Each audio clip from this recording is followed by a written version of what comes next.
It's what was the title? It's a work in progress. Tarkov and how punishment is a story or some shit. It's Bro, I don't know. It's Oh my god! I want that video so bad. I don't know Dude. if I'm in y'all's boat.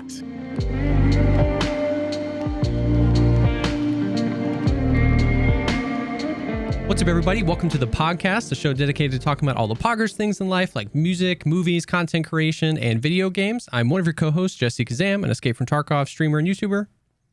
And I'm Veritas. Happy to announce that I am here with my wife's boyfriend, DJ Peach Cobbler. Welcome, my friend. Welcome. How you doing? What's up, man? Oh, thanks. It's good to be here. I did not expect that intro. Yeah, no, I'm doing good. You know, just working on another video, plugging away. You know. Yeah. Hell yeah. What I mean, we might as well just get started. Just hopping in. I got a bunch of random ass questions, and feel free to mention, pivot into whatever the hell you want the whole time.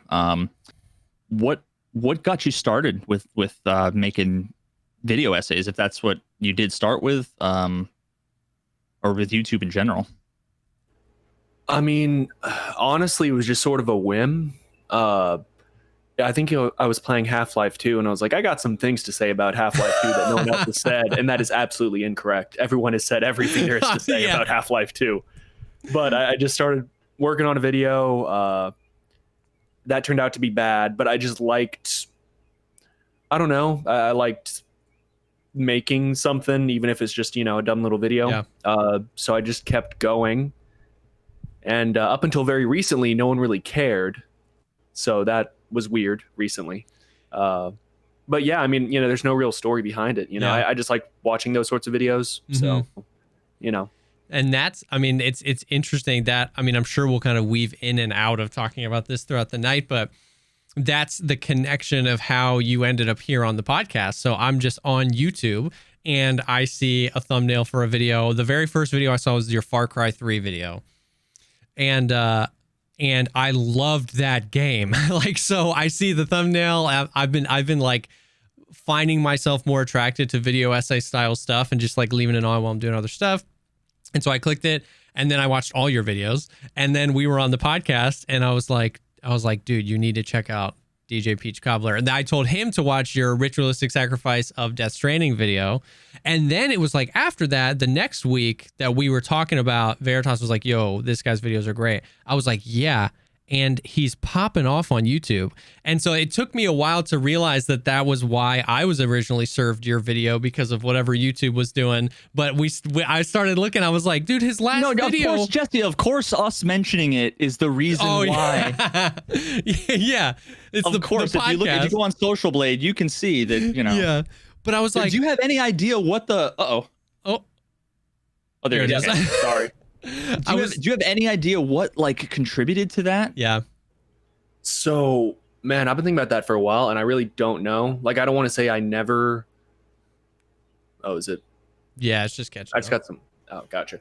I don't want to say I never pander to the algorithm, because it's sort of a spectrum. You know what I mean? Like, if I maybe I want to make a 10-hour video on Grand Theft Auto 3, like, you know, and like that's what I want to do. And if I'm like, I should cut that down, you know, so people will fucking watch the thing. Yep. Like that's sort of pandering, you know. Well, not pandering, but you know.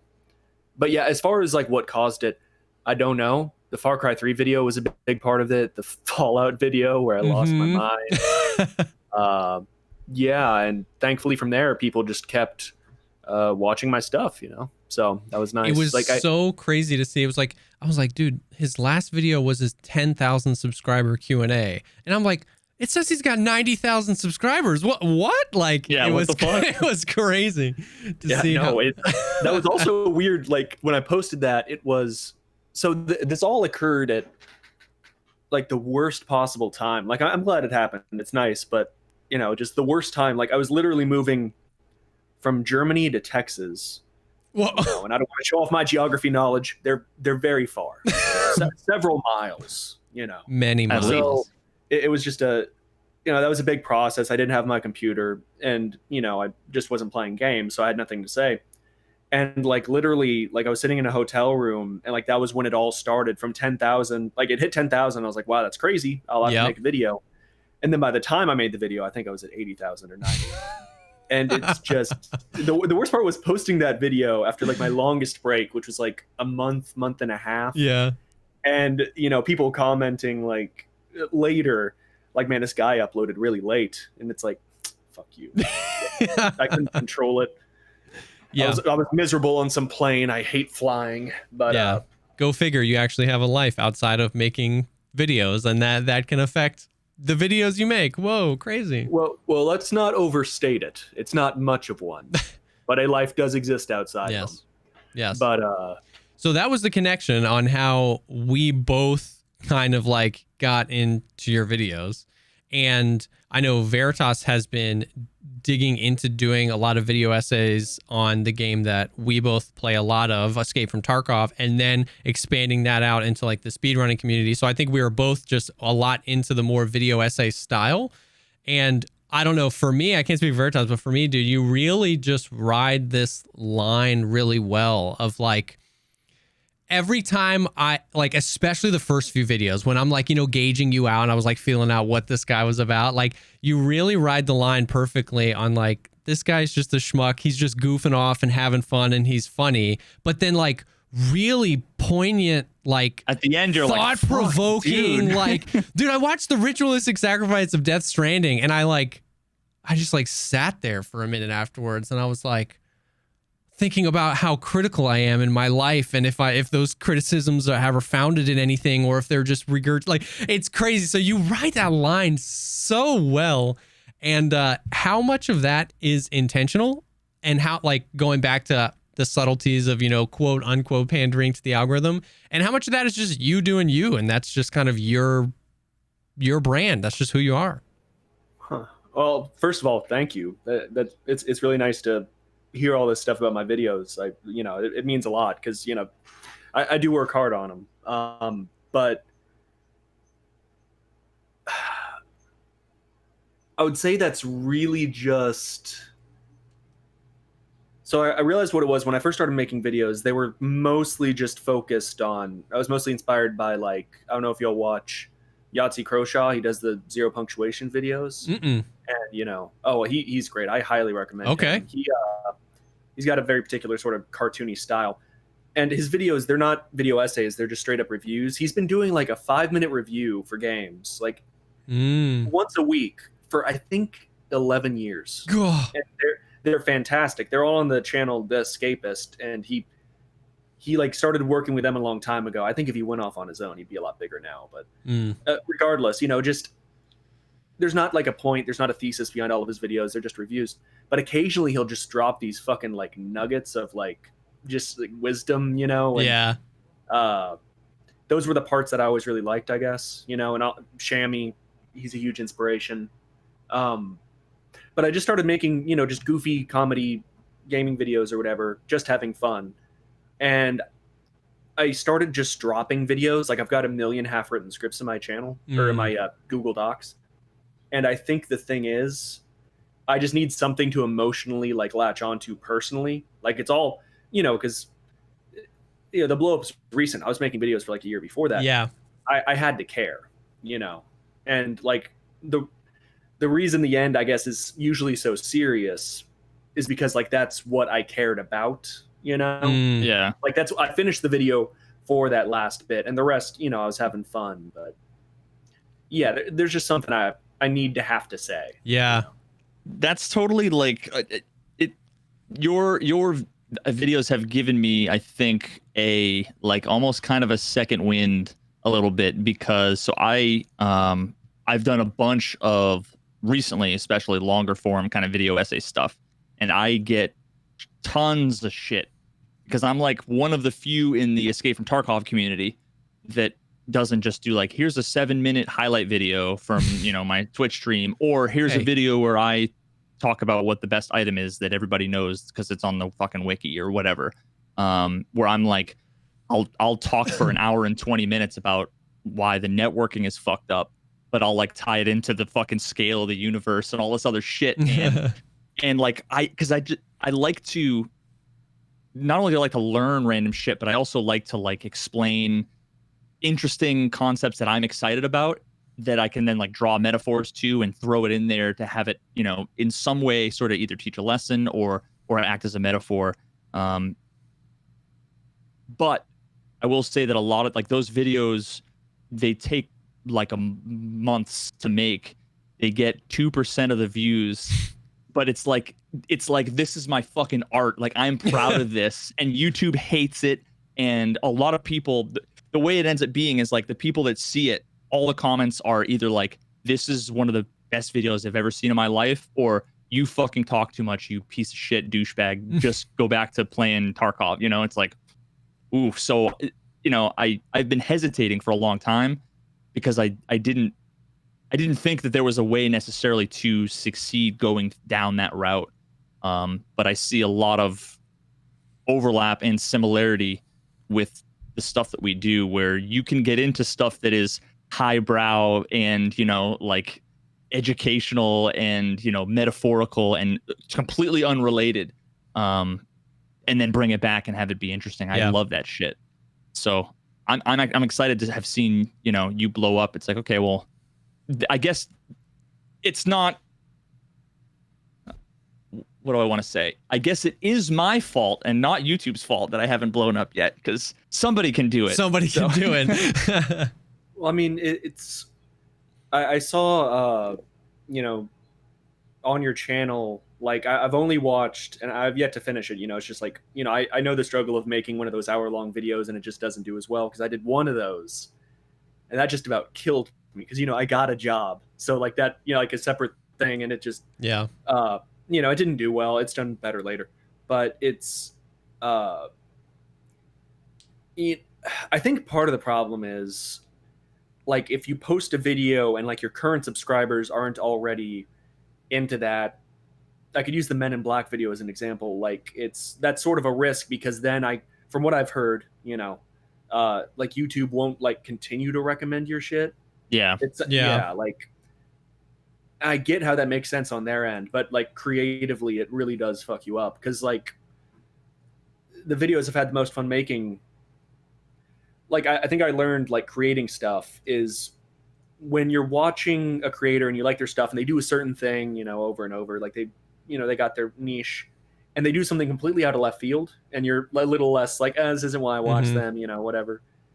I've only realized now, like when they do that, you should really click, because that means they're like, I care so much about this that I'm going to take a risk and like, you know, potentially mess up my growth just because like I think this is this entertaining, you know. Like that's a really interesting. Of course, my masterpiece, the top waifus of history. My masterpiece, my art. Yeah. You know, that was good shit. That's a really good point. When I made that video, like I'd never done face cam before. Oh yeah. So I was just like, I really want to, like, I wrote the video like in my head essentially while walking back from the grocery store, because I'd been looking up a lot of like history stuff around that time period in the Mediterranean. And I was like, this is fucking funny. This could be a great video, but not, I'd have to do something completely out of left field. So I just set up my phone and I was like, I bought a whiteboard that I could slap Post-it notes on. And yeah, you know, and I realized after that, like there was a good response, and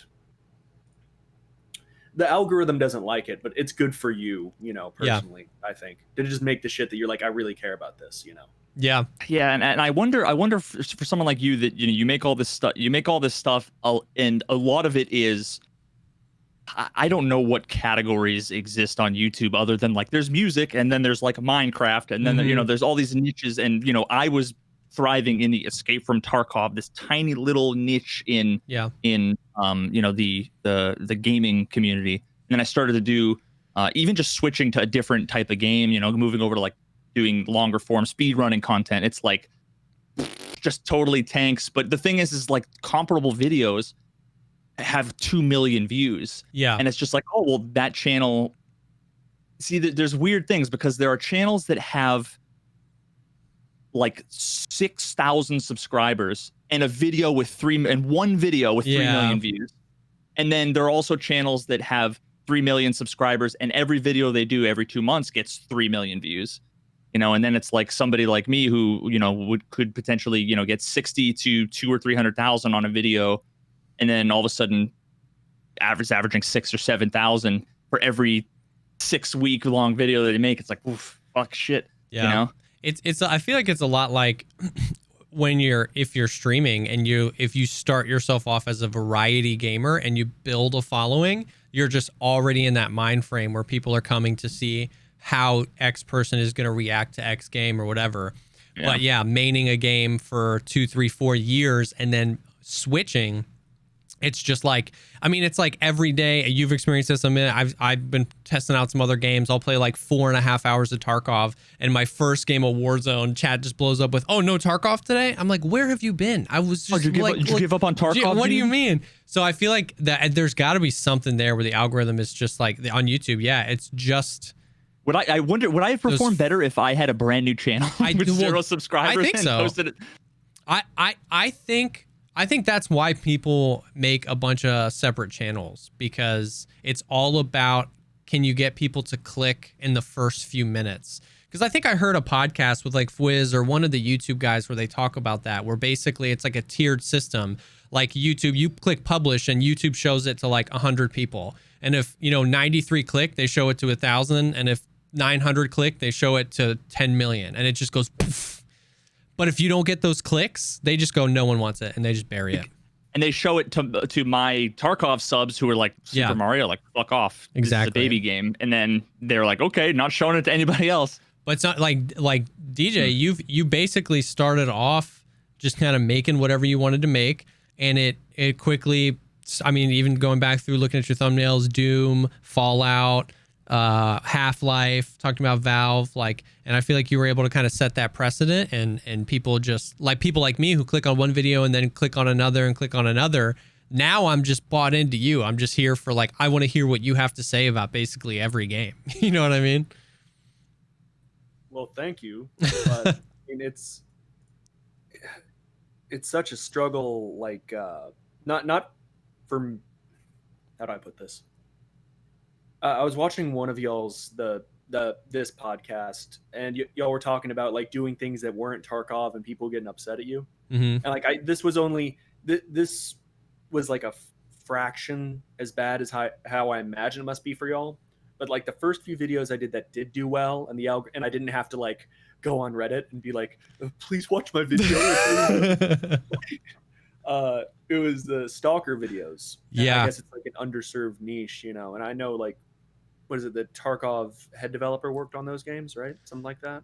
There's a lot of crossover in the community, and I think that the lead developers took a lot of inspiration from Tarkov. I mean, from Stalker. Stalker, yeah. Yeah. Well, it's after I posted those videos and they did well, and it was 90% of my audience. Keep in mind, it was 90% of 4,000 people. Mm-hmm. But they were all just Stalker fans. And they're like, when's the next Stalker video? And I was like, oh shit, is this what this is like? I was scared, all of a sudden YouTube, the algorithm was like, this is the Stalker guy. Yeah. He talks about, he's the English speaking Stalker guy. So yeah. And it's, I can only imagine at the size y'all are at. I don't really get that anymore, because thankfully the algorithm pushed, it was Far Cry. Yep. Far Cry fans just mainstream games. No one is I just play Far Cry. Yes. Fuck all that other stuff. Yeah. So but yeah, I only imagine Tarkov is such a specific it's a hardcore game. I played 4 rounds of it. Really? I wrote half a video on it, but oh my god, I want that so video. Much to say about it, but it's what was the title? It's a work in progress. Tarkov and how punishment is a story or some shit. Bro, I don't know. It's oh my god! I want that video so bad, dude. I'm in y'all's boat. This is masturbatory. And boom, dude. This is masturbatory for sure. But you should check out, if you haven't already. I did a short series called Getting Tarkov, where it's I think very similar to some of the critiques you've done about games, where it's here are all the things that are fucked up about all these games, and here's why I still love them. Yeah, that's the thesis behind that whole series, and they're all 20 to 40 minute video essays. I was just gonna say. Oh, I'm sorry. I didn't mean. No, go ahead. Go ahead.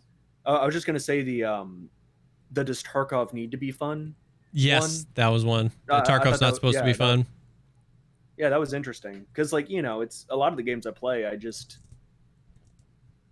fun implies carefree, Yeah. and like, I sure as shit wouldn't describe like Bloodborne, one of my favorite games ever. I wouldn't describe it as carefree. Yeah. Or specifically the slower Souls games, like the first Dark Souls. Like, Yeah. Exactly. And how you can derive fun from a punishing experience where you get through it and you're not looking back and immediately going, that was fun. But you look at it 10 years later thinking it was so fun, basically pushing through that challenge. And there's a lot of games like that. Stalker, Dark Souls, Bloodborne, Tarkov. I mean, like, oh, I'm sorry. What were you saying? No, I was just saying, and that was kind of the thesis behind that. Yeah, no, I mean, like movies, like no one, like Annihilation. I cared enough to watch it and like think about it for 2 fucking years, and then watch it again like several times just so I was like, I got so much to say about that movie. Like it made an impression on me. Yeah. No one would describe that as like fun. Yeah. Like that, I can't picture that quote on the movie poster. A super fun watch. It's fun in the same way that like. Not the movie Fight Club, but just being in a fight club, like you can see someone getting up off the ground and like pulling a tooth out and just being like, that was fucking, like your adrenaline's pumping, and like that isn't fun, but you can enjoy the experience. Yep. Even if it isn't stereotypically enjoyable in that same way. There's a lot of things, and that's kind of what I say in that video, in that there's more ways to enjoy an experience than to be gleefully carefree, laughing. It's why Band of Brothers is so fucking good, and why Saving Private Ryan was so good, and why a movie like Annihilation that I had literally never heard of, literally never fucking heard of it. I still can't believe it. I'm sorry. Did you stop talking or did your voice just cut out? My internet is trash. No. That's you're good to go. Yeah, the reason I keep asking, like, oh, did you actually stop or did I just stop hearing things because my internet's fucking terrible? I'm sorry. No problem. That was the most clickbaity title I've ever done. The movie you should, because it's instantly like, what does this guy know that I don't? And it also like pushed up engagement because I got a bunch of fucking comments that are like, I did see this movie. Yeah. Shit. Like, but that title is not a clickbait title. That title is fucking perfect. Yeah. It's perfect. I'm actually falling victim to some of my commenters. It's like there's a difference between clickbait and clickable. Yes. It's a very clickable title. And that's the thing. And that definition in the comments section is completely lost. If the title was in any way constructed around trying to get people to click, then people are like, that's clickbait. You know what I mean? I'm not, but clickbait is putting something on the title or thumbnail that's not in the video to get you to click. You know what I mean? That's a very distinct It's misleading. difference. It's not. Yeah. It's not. You want me to sell you something without any marketing or salesmanship? Exactly. Like fuck off. Like you won't even be able to watch this video to whine about it if I don't make the thumbnail and or the title something interesting. Grab a newspaper or a magazine and try to find a place where they're not trying to get you to pick it up and read more. You know what I mean? Like it's not new. You know what I mean? The headline is not a new concept. As long as it's reflective. I do get a lot of comments because my videos, since I do open up with weird, just out of nowhere. Yeah. I don't know if I'm using this correctly, non sequiturs. You see, that's the benefit of writing. I get to be like, am I going to use this? Yeah, I can look it up later. Real quick, then delete my history, nuke my computer. But yeah, it's, as long as the video wasn't called Natalie Portman does what, all caps, gone sexual, and then I photoshopped a bikini. I think it's the best movie that a lot of people haven't seen. Yeah. Like like I said, I didn't see it in theaters. I saw it by like a fluke, like a year after it came out. Yeah, I mean, it's essentially what it is. It's like it's both a challenge. It's a challenge to the listener to basically say either think about why, if you have seen it, why this might be different or better than maybe you thought it was, or maybe it's exactly what you thought and you knew it was great from the beginning. Yeah. Or maybe you haven't seen it and here's the reason why. Mm-hmm. So yeah, I mean, fuck the people that complain about shit like the ridiculous stuff. And I say fuck the people I'm one of those guys who's probably affected far more disproportionately than I should be from all that bullshit. But yeah, I mean, at some point you just have to. It's so much easier to say when it's somebody else. I'm like, dude, people are saying that's clickbait. Fuck them, you know. But then, of course, when someone says something that I do is clickbait, it's terrible. It's sort of. I still have. I was saying this on a stream the other day. I still have like small YouTuber habits because it was so sudden. Like I read all my comments still. I really should stop. But you know, back when you have like 8,000 subscribers, you know, and like your analytics, you got the little, you know, the fucking stream of all your comments. Yeah. I'll still go through them and respond to them. Like someone, I'm not going to get into this on this, but it was something political a political issue that I'd brushed off in a joking way, as I do. And, you know, I had a whole conversation with them in it. And I mean, you know, I've commented on 100,000-ish subscriber YouTube channels, and I'm like, they're not going to see that. It's for someone else's benefit, like mine, or I'm responding to someone, or, you know, it's, but yeah, if you've commented on my videos, I have read it, and you probably hurt my feelings. Just wanted to let you know. Yeah, we talk about that. We've talked about that quite a bit, about reading the comments and how it's such a blessing and a curse at the same time. You know what I mean? And I was going to ask about that, like if you've seen a shift in that at all, like, you know what I mean? Because even just a few months ago, you know, you were posting to just smaller base. I think we've all found through Veritas's journey. I mean, Veritas, you've got like 150K subscribers. I'm like up to like 75K. As the journey grows, the smaller you are, the more generally positive. And then as it scales up, it just starts to bend the other direction. Whereas either the positivity gets drowned out, or people just feel like because you're a big YouTuber, they can say whatever they actually want to you and it's not going to affect you, you know? So I was wondering if you'd seen that shift as quickly as you've grown. I mean, it's weird in that you see, it's not even that it's necessarily so much meaner. It's more like unpersonal, you know? Like it used to be Cobbler, great video, because they were addressing me specifically. Yeah. You know what I mean? But, you know, now it's just like shit, period, post, or great video, and they're just like trying to feed the algorithm, and, you know, it's nice. But they're not addressing me specifically anymore. Yeah. Because you are such a super famous person that they're, you know, it's like people think that they're in a crowd at a fucking like AC/DC concert in the back, and you're like, wah! Like, instead of it's like an open mic night with 10 people, they don't realize that even to someone who has 100-something thousand subscribers, that comment is the equivalent of the open mic night with 12 people, and the person going, this fucking sucks. You know, you're not going to hear that when there's a million people. Yeah. But the people in YouTube comments, they feel like, I'm just going to post this thing and the crowd is going to get a reaction from it, you know, and that's going to be it, without realizing that, like, I wonder how many people I've met, like at TwitchCon and stuff, that have been like, yo, Veritas, oh my God, what's up? And it still blows my mind. I wonder how many of those people might have been like shitty in the comments, but like they're all of a sudden now it's like a human on human interaction when they see it in person. I'm like, holy shit, you're just a normal fucking dude, you know? Yeah. Yeah, I got a Discord server for my channel that I closed like halfway through the blow up because a bunch of people came in. We had like 2 mods. I was not prepared for that shit. But like there's a pinned comment on all my old videos. Like you click it now, it goes nowhere because I just turned that shit off. But like what was it? Someone put in general the other day. They were like, I'm always active in it, you know. And like someone put in general the other day is like, could you imagine seeing Cobbler in person? It's like, fucking what? Like what at Subway? Like, what the fuck do you mean in person? You know, it's weird. And that for the first time, it occurred to me like, oh man, what if someone saw me? They're like, oh, I know you from, you know, YouTube. I don't even know what I would say to that. They've heard me say some terrible shit. Yeah. Shit. It's like, oh, I'm sorry. You know me from YouTube. I'm sorry about my comments on the Armenian genocide. It was a joke. Yeah, you just be like, listen, I mean, not that you're playing a character, so to speak, but you kind of are, right? Like, in the beginning, yeah, totally. But honestly, like now, I mean, you know, we'll use Subway as an example. When I walk up to the counter, you know, I'm not like, fucking, have you ever seen an honest extraterrestrial? You know, whatever the fuck.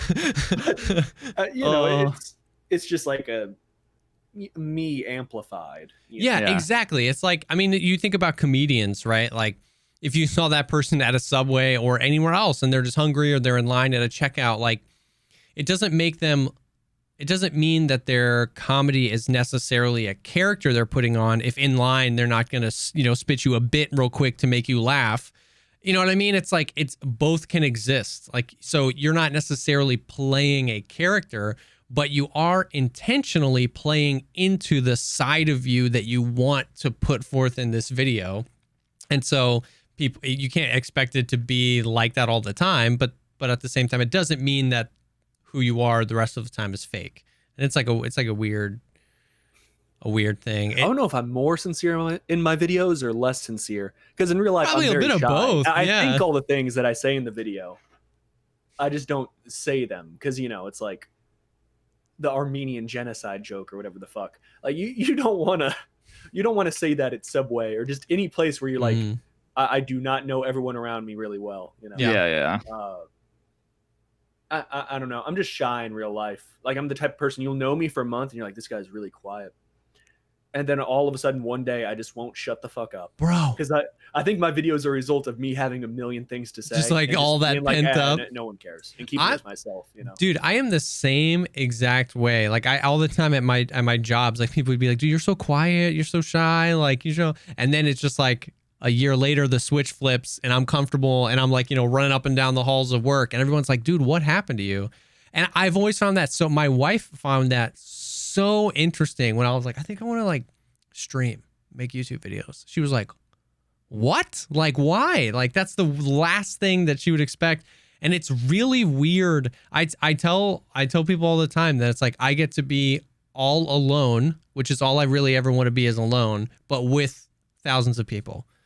You know what I mean? It's like, this is such a weird thing that we all do. Like, I get to be home alone in my office alone, but also in the presence of hundreds of people. And somehow that checks a box in my brain where I get to be the unfiltered me, the me that you would have normally taken 2 years to learn about. You know what I mean? 2 years of working with me. I get to be that dude just sitting down for the first time because I've tricked my brain into thinking that I'm comfortable and alone and doing my thing and an introvert.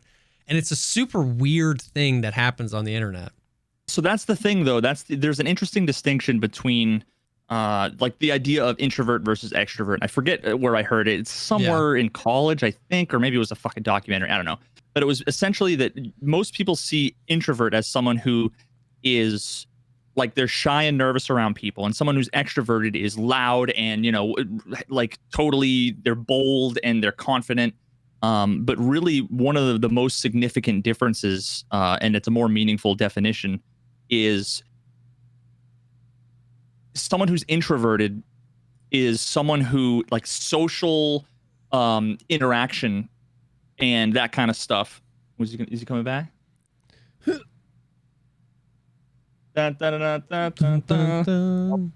So sorry. No problem. You're no fine. problem at all.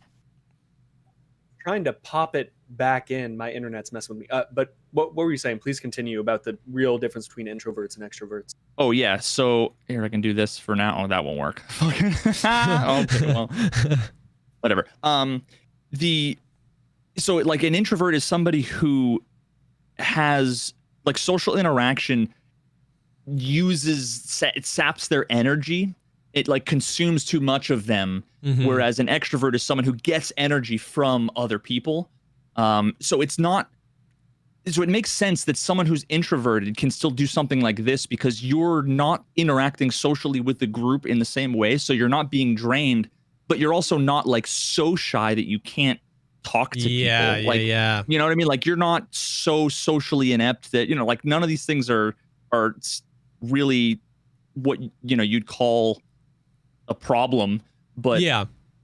But the distinction is important. The energy, I think, is an interesting way of looking at it. I'll have to figure out where I heard that first. I've definitely heard that before too, and see that. My wife and I are like very different, and yeah, it's like she needs that to like fuel her, to keep her going, to like get the energy from being in a group of people. And we'll be out for a few hours, and I'll have thoroughly enjoyed it, but I come home and I'm just like dead. You know what I mean? And that can oftentimes coincide with if somebody's loud or quiet, but it doesn't always mean that just because you're a quieter person that you don't like get energy from spending time with other people. But I've just always found it being so interesting with the internet and with what we do, how weird it is psychologically to be able to be in the presence of, I mean, Cobbler's, Far Cry video, 640,000 views. You know what I mean? But then at the same time, he's like, I'm a pretty shy person in real life. Like, I just find that so fascinating that those two can exist. And if we were born in any other time, you know what I mean? We wouldn't have been able to experience it. But it's such an interesting, I love it. I love it. How has your, because I know that you're like really still basically like, processing all of this and like the huge bump, like how has that like affected your thinking moving forward, like with the channel, like, you know what I mean? Like, not to put pressure on, but I don't know, there's a million questions I could ask within that one about like, do you feel this obligation to pander to the algorithm? Does it change the types of videos you want to make? Or are you just kind of like on your course, just being like, I don't care if the subs come or go? I'm sure it's tempting. I'm sure it's tempting, Yeah, well, I mean, I think I'm really benefiting from the fact that it's 2021 and I've seen these figures like Wings of Redemption and Darkside Phil, like anyone that's been covered on Down the Rabbit Hole. I don't know if y'all have seen that. Yeah. But you've seen just this absolute like self-destruction. And I think, making internet content, even if it's just like streaming or whatever, I don't know. It's just, I see that and I know my personality and I know the type of person that I am. And I'm like, I would totally destroy myself if I really went down that route. Like, I just don't think it would be healthy for me at all. And I'm lucky in that what I do now, like, I enjoy it. I could definitely see myself doing it for the foreseeable future. The real issue with the blow up was not just that I was in the process of moving at the time. It's the fact that, so the last video that I did, like, that's what I've been trying to do for the whole creepy, goofy thing. Yeah. Like Twilight Zone, but with like the occasional no one lives in New Jersey. Yeah. I have like 20 of those written. Like, I've wanted to do that for a while. I think when I had like 7,000 subscribers. And when you have 7,000 subscribers, it's like, who gives a shit? Like, you'll post it and either they're like, they like it or they don't or whatever. So I had that plan. I knew I would need an apartment because I lived in the dorms. So it was like, it's a shitty little government issued rectangle, essentially. Like you saw it in the waifus video. So once the blow up happened, I was like, holy, this is now like a pressure thing. Like, do I go through with this? Like the switch to live action, which I did for the purposes of those videos, because that wouldn't work with the little Cobbler PNG. It'd be a shit ton of keyframing and all kinds of annoying bullshit. I mean, I wouldn't mind the effort. It's just the fact that it's already hard as hell to try to. I'm still trying to figure it out, but tonally, you got my little fucking persona that just that would not work. But yeah, I've just decided, like, this is a hobby. It was a hobby 2 months ago. It's a hobby now, and it's nice. I can make some, like, I got some patrons, which is nice. My sister makes and sells shirts. So or not shirts, but clothing. It's just women's clothing. But, I realized, like, oh, maybe I could do merch with her or something like that. As long as I don't have to ship things. I'm way too much of a procrastinator. Like, if you bought a shirt from me and I was in charge of shipping it, like, you'd never fucking get that. Amen. Amen. 100%. But I just decided to stay the course, continue to treat it the same. And I think the past week or two, I've really adjusted to that, looking at it that way. Yeah. Still, What was the inspiration for, I guess I can ask one of those annoying two-parters, your name, but also the design of the character, because it's, for multiple reasons, genius on so many fucking levels, and it's like so simple that sometimes like people have said some of the things that I've done were genius and it was almost entirely just accidental. Like, yeah, it just so happens that this is this way, so it's easy and I didn't fucking plan it, you know, but like, I don't know if you're familiar at all with like the design and the aesthetic of like Hello Kitty and how that design is so genius because it like doesn't need a mouth, but it can still convey emotions, and it's genius because like if I'm lazy and I want to draw something or animate something, it's like I don't have to fucking draw a nose and a mouth. It's like that much easier. Yeah. And then I look at yours and I'm like, the fucking it's just eyes and eyebrows. And eyebrows. And it's such like just the way that everything moves, it's fucking glorious. And I know that like I've tried to do animation stuff and I would spend 6 months working on some ugly ass hand-drawn bullshit that it's like, if I had a fucking PNG of a goddamn pie and some eyes, like I could do this in 5 minutes, you know, like. Yeah, it really was. I'm not going to undersell myself in that I knew. So number one, the inspirations I mentioned earlier, Shammy and Zero Punctuation, you know, Yahtzee from Zero Punctuation. You know, I don't know if y'all have watched Shammy at least, but he's a little owl guy, you know, and it's really incredible Photoshop because it's an actual owl.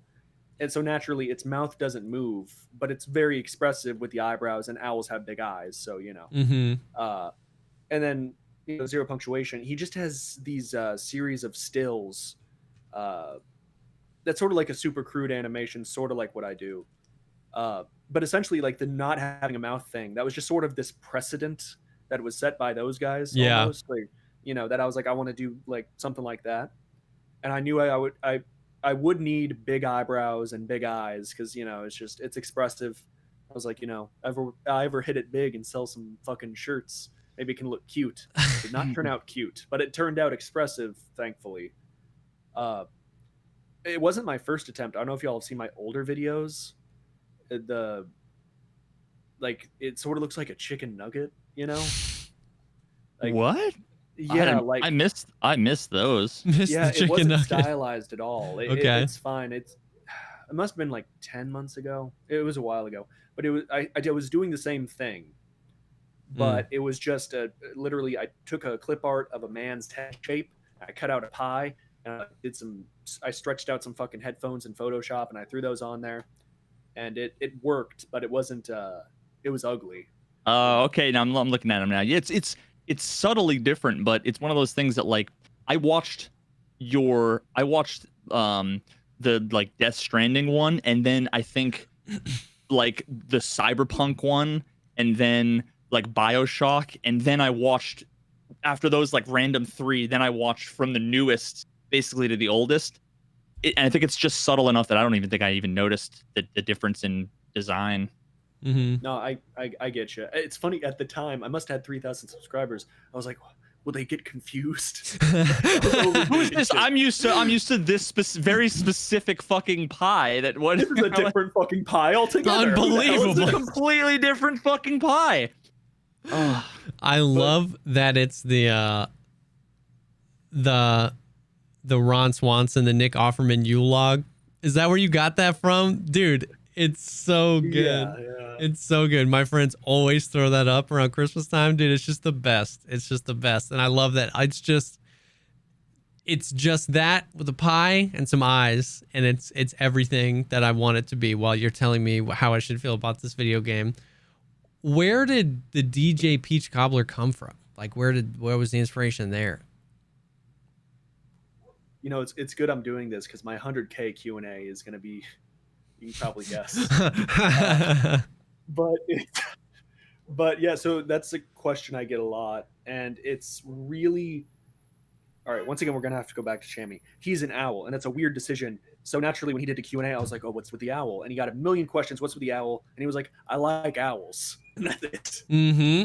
And mine is similarly just weak. I mean, it's essentially, so when I was like 10 or something, my dad just said, apropos of absolutely nothing, DJ Peach Cobbler would be a really funny name for a DJ. And for some reason, I remembered that for the rest of my fucking life. And I was like 16, you know, he didn't buy me gaming stuff. So I was like 16, I worked at McDonald's, and I was like, yeah, I got a fucking Xbox. So I got the Xbox, and I was like, I decided my gamer tag should be DJ Peach Cobbler, you know. and I just have picked it throughout the years because no one picks it, Bro. Yeah. presumably obvious reasons. So yeah, that's just sort of a result of that, and that turned out really well because a pie, it's both really recognizable but a flat thing, a pie, not a cobbler. I realized instantly, cobblers, it's just a crumble, so it looks like nothing, so that wouldn't work for my little avatar. But yeah, it all just worked out well. My dad jokingly asks for royalties. Yeah. I've yet to pay up. He won't get shit from me. I'll see him in court. Yeah. But yeah, it's just my dad just said it one day for no reason, honestly. I love it. That's genius. I don't know. I don't know that we ever. I don't know like the details behind like so many people's names now that I think about it. Yeah. Mine, I was just going through like a fucking douchey, pretentious. I had just gotten a gaming PC in college and had just finished like an epistemology class. So of course I was philosophical. Yes. And I just remember like on Steam, because I had just got into PC gaming and I had been used to Xbox Live, which is like I had the same fucking name. I didn't change the name. But with Steam, it was just so easy and quick. You could change your fucking name every day. So like every day I had like a picture of like Christopher Hitchens and then like Einstein, the whole like that meme picture of Einstein with like his tongue out, and then like, it changed it to like Truth and just all this. And I ended up with Veritas, and then that just happened to be the name I was on when I decided to fucking make a channel. That's so It was funny. just like spin the roulette wheel and see where it stops. Yep. Yeah, I remember you mentioning it in one of your videos. Does it mean life, or it was something like life? It means truth. Yeah. Truth. That's it. Oh, okay. So Yeah, of course, I should have known that from Harry Potter. I'm a Philistine, honestly. The Veritasium, that was what it was called, something like that. now of course, everybody wants to like project, like you think you're the arbiter of truth, you are the pretentious douchebag. It's like that just fits a cool Latin word, dude. Come on, like fuck off. That's all it is. I'm sorry to drag it back to comments, but when I get comments like, why are you acting like you know anything about anything? It's like, it's a fucking argumentative essay. Yeah. Like what you clicked on one of those. What do you expect me to be like? Hey guys, I think so. Don't quote me on this, but Yeah. And that's rough. But you got to speak, like with authoritatively, even if you don't really have that ethos going for you. Yeah. Have some fucking balls, take a stance, and be okay being opinionated and being wrong and also being right and that's what I like. I think one of the biggest things that again draws me to your content is so many of your videos were like hot takes, like things that I saw and was like, but like I bought Cyberpunk and played it for like one day, and honestly, I didn't experience any bugs. It just didn't catch me for some reason. It was just bad timing, and so I heard all of the shit about it. And then what was the other fucking thing that you did? I've been watching so much content. Did you do one on No Man's Sky? No. No, it's Fallout 76. Shammy. I'm sorry to bring it back to Shammy again, but he had that one covered. I think he does a new one every update because all the commenters fucking beg for it. I just saw that. Yeah, the annual review of No Man's Sky. I need to watch that later. I was watching Internet Historian's video on it, which I thought was really good. But I just love like why I'm still playing Fallout 76 or the Redemption of Cyberpunk. Like those are games that are so fucking easy. The easiest thing is to be like, they're trash, lol, haha, and to move on. Bro. But to like, I just, once again, that ties back to why my videos are often a little emotional. It's just sort of this matter of, I wasn't doing it for money, like still, it's just a hobby. I have to like give a shit. Mm-hmm. And if why's my camera all out of focus? And if it's, I can't fix it. What was I going to say? If it's, I don't know, Call of Duty is every game is the same. Like if I was making that argument or whatever, like I don't touch Call of Duty. I don't know. But like, it's, I want to make arguments that like people aren't making, it's, I feel like I can often come across as contrarian, and I'm really just like, I don't share my opinions that everyone fucking has, Yeah. You'd be wasting your breath making another video that is. I totally agreed. Like when I and it usually comes from the content I make. It's almost always because I have run out of that content that I enjoy. And it's like, there's more to say. Nobody's saying it. I feel like I might as well fucking do it. You know, that's why I got into Tarkov videos, because literally the guides was like, there were no guides about any of the things. I'm like, how did this work? What's the difference between these headphones? What's the difference between this? Nobody was doing that. So then I got into it, and you know, it worked. But yeah, just like I just love the conviction of somebody who, now there's two different types of people. There are people who, they are the only one in the room who thinks something and who believes something, and they're right. And then they're the only people in the room that think like the earth is flat, and they think they're right, but they just happen to be the one batshit crazy idiot that, you know, like whatever. Yep. So from the outside, the majority looking in see those two as the same. Yeah. They're both just loonies and they're both wrong.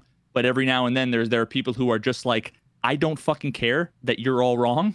Here's my opinion. Yeah. And feel free to learn from it. And it takes some confidence in your conviction, I guess, to be like, yeah, you all disagree and you're all wrong. You know? I know the best waifu from history. Yeah. Anyone that disagrees is a fucking wrong. Idiot. I'll say it. I mean, that was why I really connected with the ritualistic sacrifice of Death Stranding video. I've never played Death Stranding, but I had 100% had that opinion that it was just some garbage walking simulator game.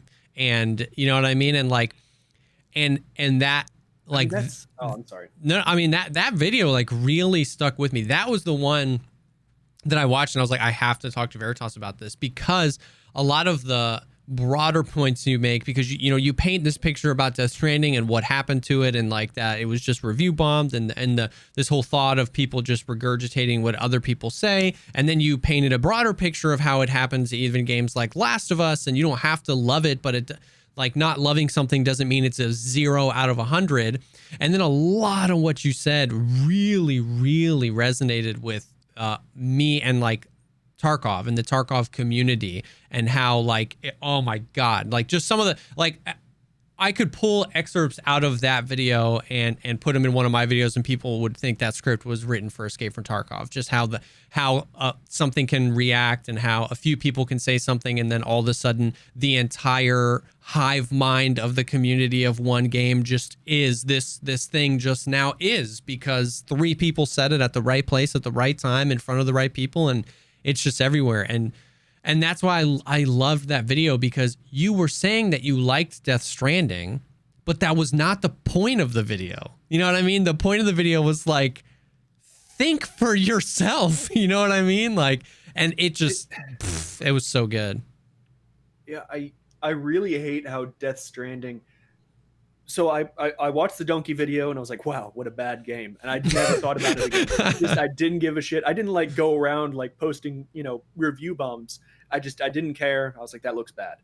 And it's, you know, like whenever I started playing it, I was like, I'm probably gonna have something to say, you know, like The Last of Us 2. I borrowed a PlayStation from a friend, because I was like, the second all the shit was blowing up, I was like, I'm gonna have something to say about this fucking game. Yeah. Which I inherently appreciate. I like games that, you know, people have shit to say about them, or people talk about them. Like when Ubisoft releases a game, you know, I don't even touch it because I don't care. Yeah.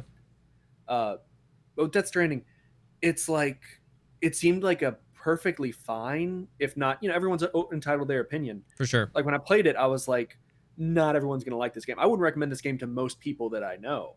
But in terms of like executing what it set out to do, I thought it did a great job. You know, I mean, it really felt like, I compared it to Elite Dangerous. It really is just that type of sit back and relax game.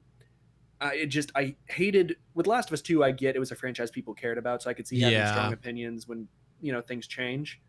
But with Death Stranding, completely new fucking IP from a respected industry veteran, and it's just fucking weird. And that's it. And it's not just weird in the story, it's weird all fucking over. And I was like, why can't a game just be weird? Like, it felt like it was getting attacked for the very core of what it was. Yeah. That was like, that's like talking about some anime visual novel or whatever the fuck and being like, this is fucking anime. It's terrible. Yeah. Like, Yeah. that's what it's trying to be. So it just doesn't seem genuine to me. It seems like just bad criticism.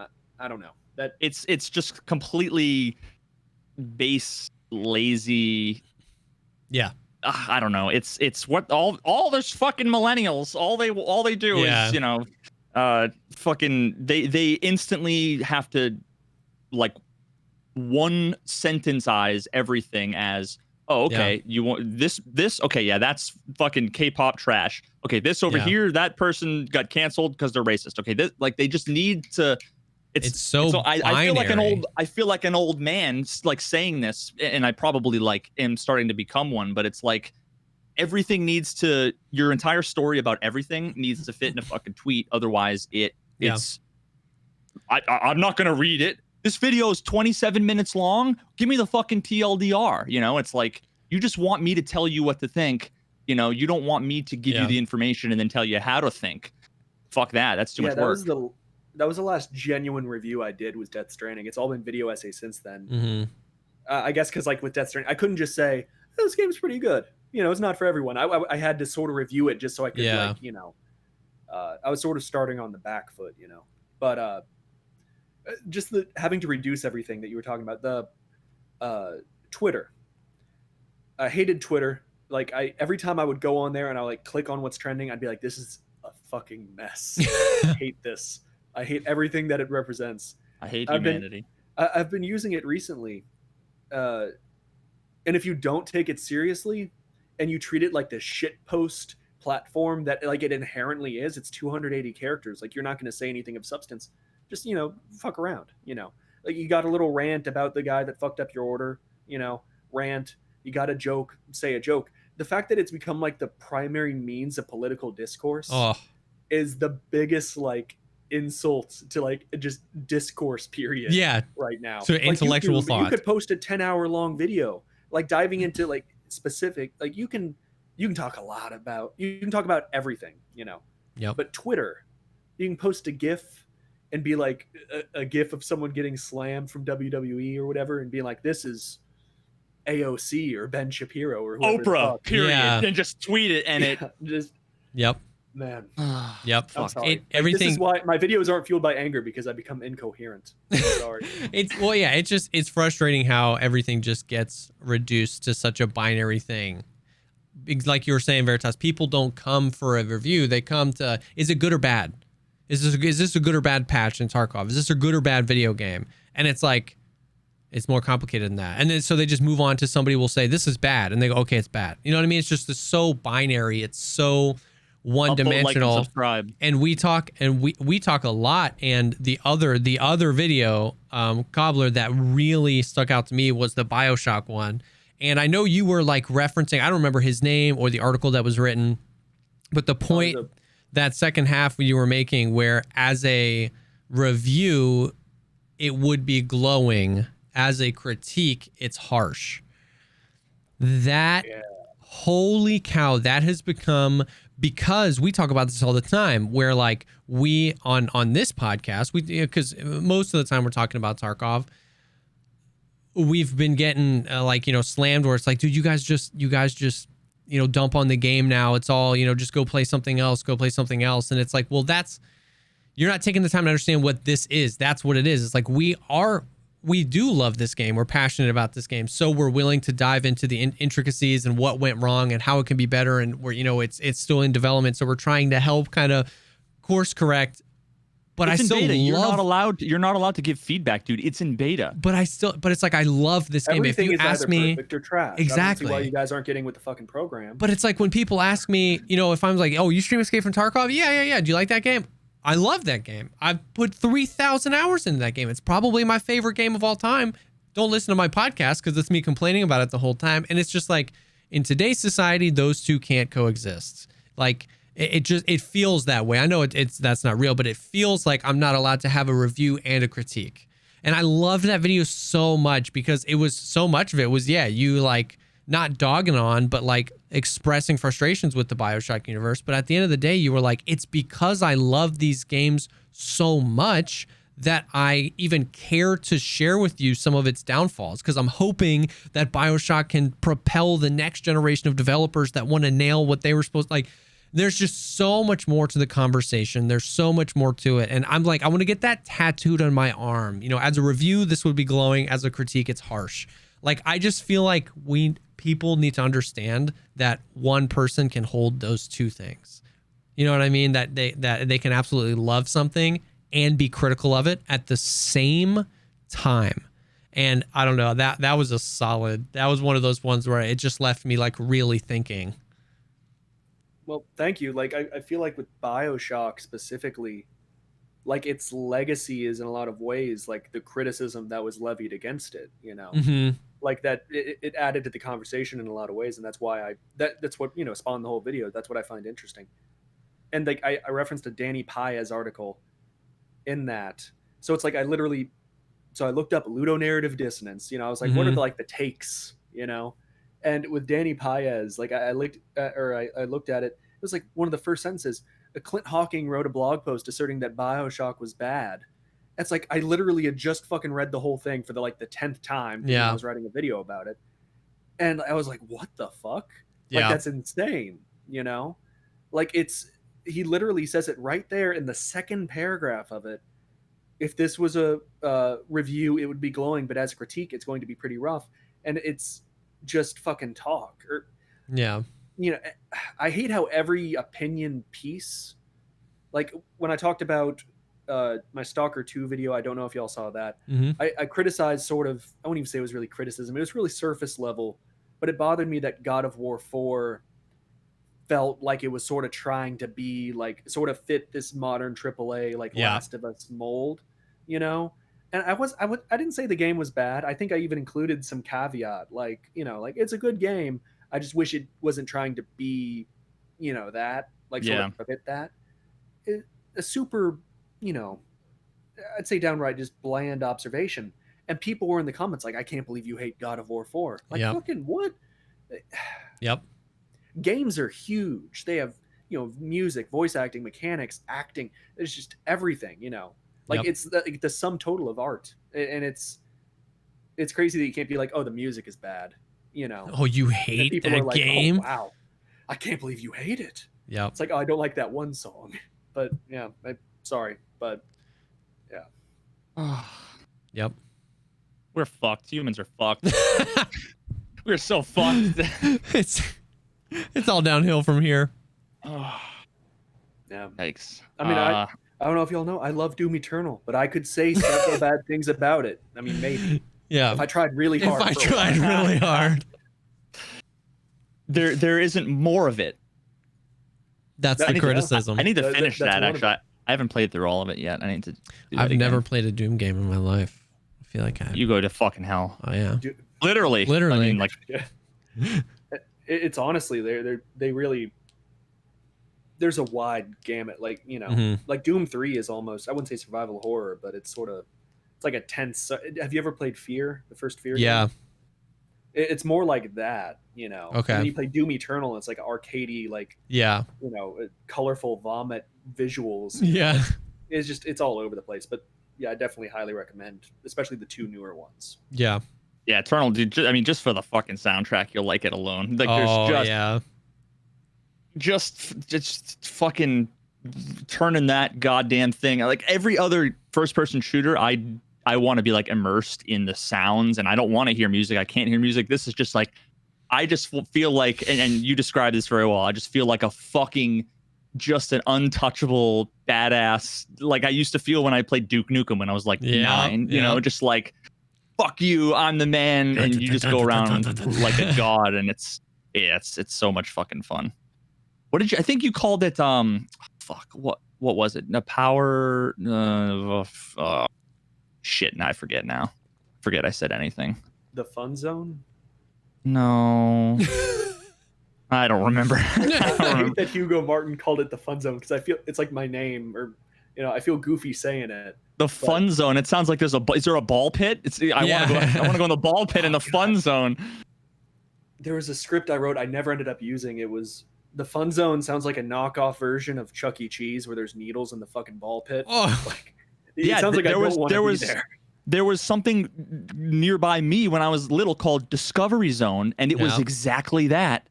It was like Chuck E. Cheese, but it it just had like slides, but like the slides were made of like wooden rollers that like there was gaps in there. So like if you got your finger caught, I'm surprised. Fingers must have gotten ripped off because there's no way that everything was padding and fucking nets everywhere, and it was just a crazy jungle gym. And I don't know how people didn't die.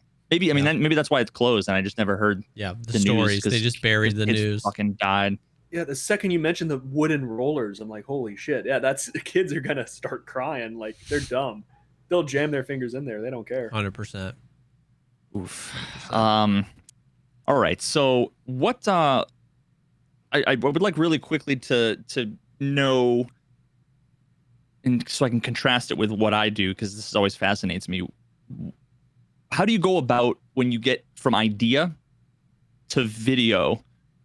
From like a high level, what's your process?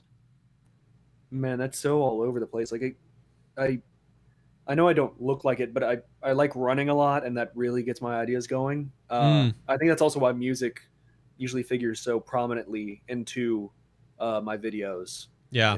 Because I'm listening to it while I run. But sometimes I'm just playing a game and I start thinking. Sometimes I'm watching like an interview. Like the no clip one that sort of spawned the Doom Eternal video when I was like listening to Hugo talk about all that stuff. But sometimes I'm just like writing about, like, I'll start off like, I'm gonna write a review. It's been too long. I need to exercise that muscle again, like talk about every aspect of the game and inform the consumer. And then I'm writing it and I'm like, I really like this one part about the video or one part about the game. I start going on, and then I realize it's like 1 page of actual review and 10 pages of like, how Doom Eternal forces you into the fun zone. And then I'm like, that's the video. It's like, I don't want to talk about like the music. Like, it's great, but that's all I have to say about it. Like, it's great. Yeah. That's, it.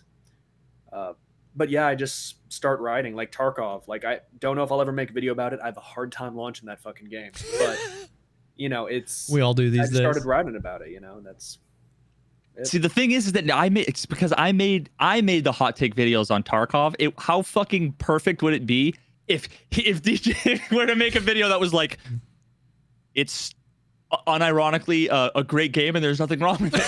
Like, no, like, I'll come in here like, I saw this Veritas guy. Yeah. Shit. Like, no, the video is. Oh my god. Oh, I don't want to get into it. It's long, but yeah. Yikes. I mean, it's definitely don't expect one, because I realized recently I want to do a retrospective on all the Grand Theft Auto, like the PS2 games. Oh yeah. That era. Man, GTA 3. I'm cruel. I'm really cruel about GTA 3, and I did not expect it.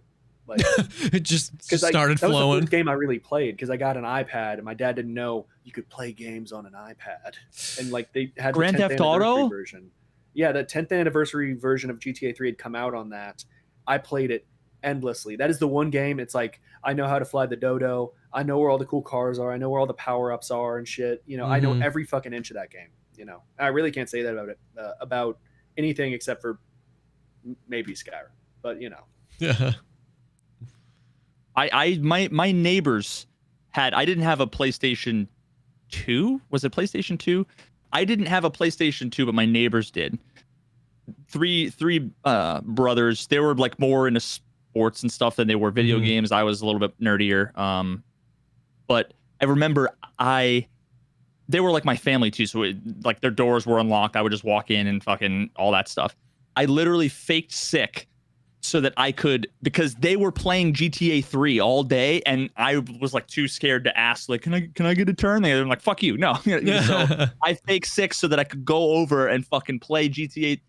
I spent, I don't know how many days playing that game, and I just drove around and I followed the traffic lights. And I stopped at red lights, and I don't know. I remember how old I was. It was before I got my license, because it was like, to be able to drive around, and I didn't even like driving the sick cars. I would get like the boxy old fucking Camry looking thing and just like drive it around like a normal, like, this is what it's like to be an adult. Like, traffic simulator. Fuck. I just realized that, dude. That's incredible. I followed the traffic laws in Grand Theft Auto. Yeah, I think that's like that's when with a Grand Theft Auto game, like, I think I'm about done, like, being like into this, like it. For me, every Grand Theft Auto game has had that point where it's like, this is like the game that I turn on, the game that I'm looking forward to playing. But then at a certain point, it's just like, I'm just what happens if I follow the traffic laws, you know? And you realize, man, it's hard to do that. Like, there's something they do with the controls. I don't know. Like, I always rear end someone like instantly. It's harder to drive like normal. Oh yeah, they engineer all the driving mechanics like you're gonna drive like a maniac, not like you're gonna drive and follow the traffic lights. It's try driving next time. Don't do this, but I've lost contact lenses before and had to like cover my eye because I have really bad eyes. And driving with one eye is very similar to driving in a game where you lack it's not like VR, you lack the spatial. Yeah. You just don't get the same sort of like feeling of my bumper is here versus there. All of a sudden you're just like, oh shit, I hit somebody. Yeah. That's what VR can give you. But yeah, do that because you lose that depth perception, and you'll find like you will not want to back out of your driveway because you're like, I just don't know everything. It's a JPEG. Like what? I have no idea where like my cat is. Where the kids? Where's the fucking car? That's funny. Yeah. Anyway, is there anything that? Because I know that like a lot of your videos are retrospective in the sense of like, of course you've covered some newer stuff, but like some of my favorite ones were, you know, like the Fallout, Wasteland broke my Gen Z brain, the Far Cry 3. I loved Far Cry 3. You talk a lot about those old Stalker games, and you were saying that you want to do a lot of retrospective stuff on GTA. But is there anything as an avid gamer and as somebody that likes that can hold both of those things, that can just be like a casual consumer of games, but as also somebody who likes to think critically about them? Is there anything in the future that you're excited for in the gaming world? Like any like game that you just have your eye on and you're like, I think this could be something like you were saying where you were like, I just need to pick up Last of Us because I think it's going to be something worth talking about. Is there anything on your radar right now that you're excited for in the future that you're just like, I think this is going to be important, whether it's a good game or a bad game? So I wouldn't say important, but I'm definitely looking forward to, just like as a player, Stalker 2 naturally. Yeah. Although, man, I think it might be important for just that community. It was in my Discord server, like we were all talking about the shit they're saying, like the marketing speech. Yeah. It's not good. It's like, it's going to be the biggest game ever. It's going to have hundreds of hours of content. It's like, I'm not the hundreds of hours of content guy. Yeah. Like I'm like, make your game good enough to where I'll just replay it. Like I'll take that any day, you know? Yes. Like Doom Eternal. I think I got 250 hours in that. It's the only game that's released the past 3 years that I have that much time in. Because, you know, it's worth, you know, going back to. But yeah, that and Elden Ring, I'm really excited for. Oh Elden yeah, Ring. Whatever the fuck it is, whatever it's gonna be. You know, it's is that thing that they've like teased that it looks like maybe it's sort of an Elder Scrolls-esque kind of. Well, it's in partnership with George R.R. Martin, who wrote Game of Thrones. Which I love those books. The show sort of. Those books are never going to be finished. I've come to terms. No with that. way, dude. I read God. I read the 5th one. I was a senior in high school. I'm 23 now. Yeah. And didn't the first one come out in like I read the the 5th 90s? one in high school. We're still on the 5th book. Yeah. You know? It's been 5 years. But we don't really know anything about it though. Do we, like gameplay or anything? Like it's just like Elden Ring with George R.R. Martin. Yeah, they've said it's going to be a Souls-like. I think they've gone that far. It's going to be a Souls-like. It's going to be open world, and George R. Martin's going to be there. Or he's written the lore. He's gonna be there. He's already finished. He's an NPC. 15 playable George R.R. Martin skins. Yeah. Interesting. Oh man, I just whenever I might have to. I'll have to look into Stalker 2 because I never even heard of Stalker until I played Tarkov. Same. And a lot of people were like, "Oh, Russian post-apocalyptic, blah blah blah." And I did download Stalker, and I was playing one of the mods of it that everybody loves, Anomaly, I think. And honestly, I played it for 10 minutes. I didn't mean to interrupt. Oh yeah, no problem. I played it for like 10 minutes, and I'm like, it just made me want to play Skyrim or Fallout New Vegas again or something. Like it just made me want to play another open worldy game that like at least I had some investment in. I don't know. Like there's so many times where people convince me to play something and I finally go out and I'm like, all right, I'm going to play this thing. And then I play it and I'm like, oh, I'd rather just play the version, the other flavor, you know? Oh, you want me to play the new Battlefield? Okay. Well, I liked the Arma better or Tarkov better, or, you know, you want me to play AOE? Okay. Well, I played it for 10 minutes and I just feel like I want to play Civ 5 again. Like, I definitely have that issue with Civ 5. Like, I've never gotten into another. I've tried playing what are they called? The developer that does all the 4X games, Amplitude or what are they called? They did. But Stalker Anomaly, the entire community, they have a huge hard on for it, because if you're really into a Ukrainian first person shooter that like has had no sequels or anything since like 2011 or 2010, I think was Call of Pripyat. Like, you're hardcore, you're in it, you know what I mean? Yeah. And Anomaly is like fresh and new, and it's like a whole new Stalker game.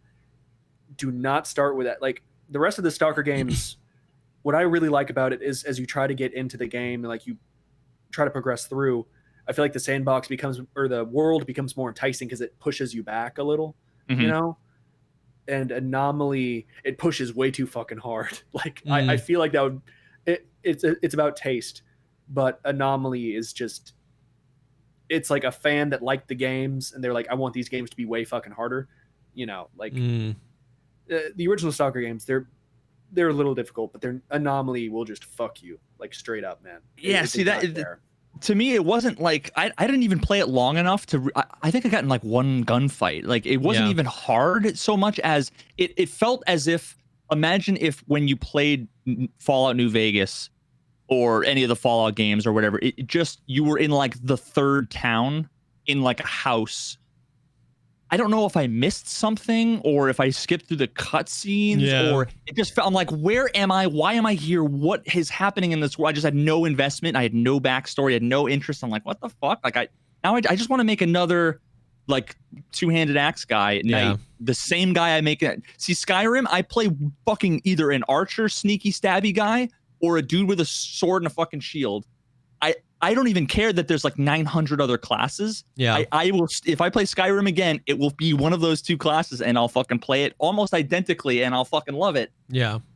But I get you. I'm really intrigued at the whole Stalker thing as well, because I was the same. I never even heard of Stalker until I played Tarkov. I've seen, Clean play in the Anomaly mod. I know he really likes it, and then I've seen some footage.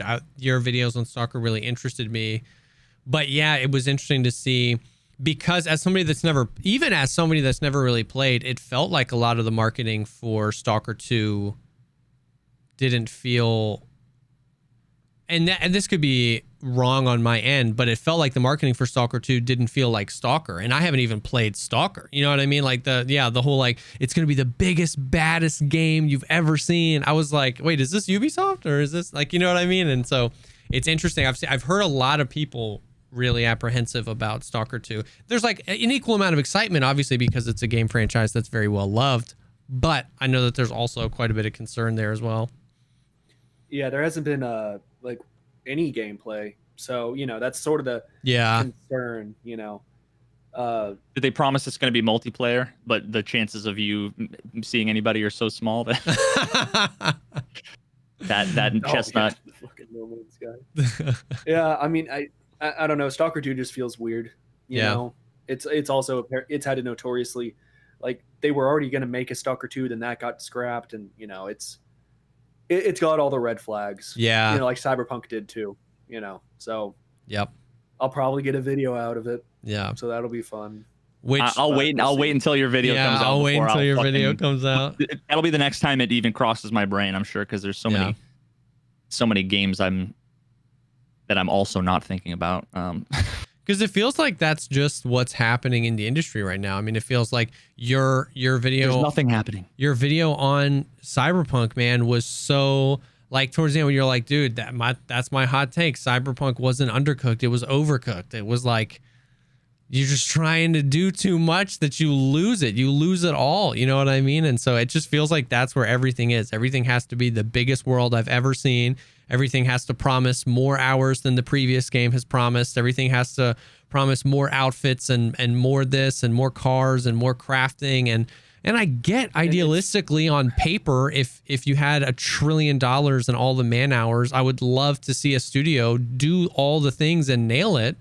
But just the limitations, man, you just have to, like, the best games have clear vision, and whether that's a 2D platformer or an open world survival game. There's clear vision, and that vision is executed well, and everything just feels like it's just trying to be the biggest X, Y, or Z. And it's every 15-year-old kid wearing too many puka shells and gold chains. The more fucking accessories I have on, the cooler I'm gonna be. Yeah. I'm gonna wear 3 fucking different axe scents, and I'm gonna wear 2 polo shirts, 2 different contrasting fucking Kanye West style polo shirts. Yeah. The more the merrier. I'm not just gonna, be a dude that looks good in fucking jeans and a tee, Yep. I don't mean to spoil a joke that's in my next video, but it's like every fucking game now, if you Google like just about every game coming out in the future, and like you start reading like interviews and marketing and all that, every single time they're gonna say it has a living, breathing world. Yes. Like every fucking time. And I'm like so over that. And it's like, give me a game, like for the love of God. Yep. But then Death Stranding comes out, which I've only got like 50 hours in it. It's weird that it keeps coming up here, or that I keep bringing it up here. But it's weird, and it was clearly like, this is what the game is about. And it got absolutely fucking destroyed. So it's like, can a game still have like a AAA marketing hype machine behind it?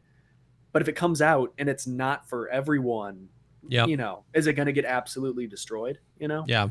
And that's what's interesting about the Tarkov journey and the Tarkov experience, because from day one, it was like, we are Russian, we make Russian game, not for everybody. You're not going to like it. Don't play our game. It's not fun. It's not fun. Don't play it. Just from day one. Everybody's like, we love it. And then that, like, it's like when Nikita was like, don't play our game, you're not going to like it. It was like, telling the kid, don't go run out in the backyard. They're like, screw you. I'm going to go run out in the backyard. Freaking screw you. It hit something subconsciously for gamers where everybody, it feels like, I don't want to speak for anybody but myself, but it feels like everybody's feeling that, where they're tired of everything being the same and everything just being, a recycle. That when Nikita and Tarkov came around, they were like, this game's hardcore, it's punishing, you're not going to like it, I don't care. Everybody, it just struck a chord with everybody, and they're like, well, I want to try it. Am I hardcore enough? And then it blew up, and it went from, I mean, you probably don't know this because you're not all into Tarkov, but it went from like 3,000 to 5,000 average players like worldwide. And they did this big event, and over the weekend, it went to about 200,000 average concurrent players, like people playing the game, because this huge event happened. Everybody got in, it flew up. All the big streamers were playing it.